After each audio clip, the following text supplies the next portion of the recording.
Tom had been drifting at sea for 3 days and nights after a plane crash. He continuously searched the ocean. Finally, he spotted a small island. Using all his strength, he paddled the raft toward the shore. Once on land, he cautiously walked through the forest, hoping to find signs of human life. He shouted loudly, "Hello! Help! Anybody!"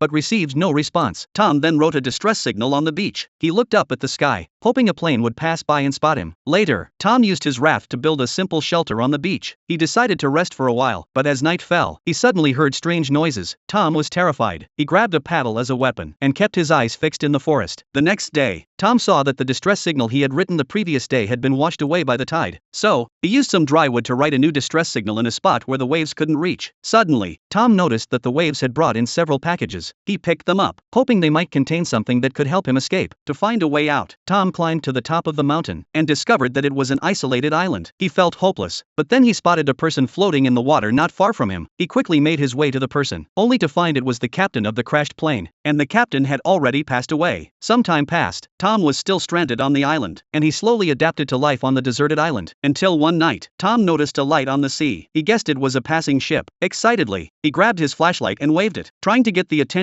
of the people on board, but the light from the flashlight was too weak. Determined to leave, Tom got back on his raft and paddled as hard as he could toward the light. But suddenly, a wave capsized his raft. Tom's thigh slammed into a sharp rock. He was in great pain. In despair, he could only return to the island, and it started to rain heavily. With no shelter, Tom had to take refuge in a cave on the island. The next day, Tom discovered that his wound had become severely infected. If left untreated, he could die from it. So, Tom opened the packages he had found, and was relieved to find useful tools inside. He now had a sharp knife and a fishing net. Later, Tom managed to make fire. His life improved dramatically, but due to prolonged malnutrition, Tom became very weak. He had been living on the island for 4 years. He had tried countless times to escape, but the massive waves had always forced him to give up. Until one day, while fishing, he discovered a green steel plate. This plate was perfect for making a sail. So, he tried escaping once more. Using the island's resources, he built a simple boat and set sail with the ocean breeze. The sail was strong enough to withstand several waves. But suddenly, a storm hit. The wind tore his sail away. Without the sail, Tom felt hopeless. He gave up struggling and lay on his raft, drifting aimlessly. But after an unknown amount of time, Tom suddenly heard the sound of an engine. He saw a ship. He hurriedly waved for help. The crew on the ship spotted him, and finally, Tom was rescued and brought back to the world of humans.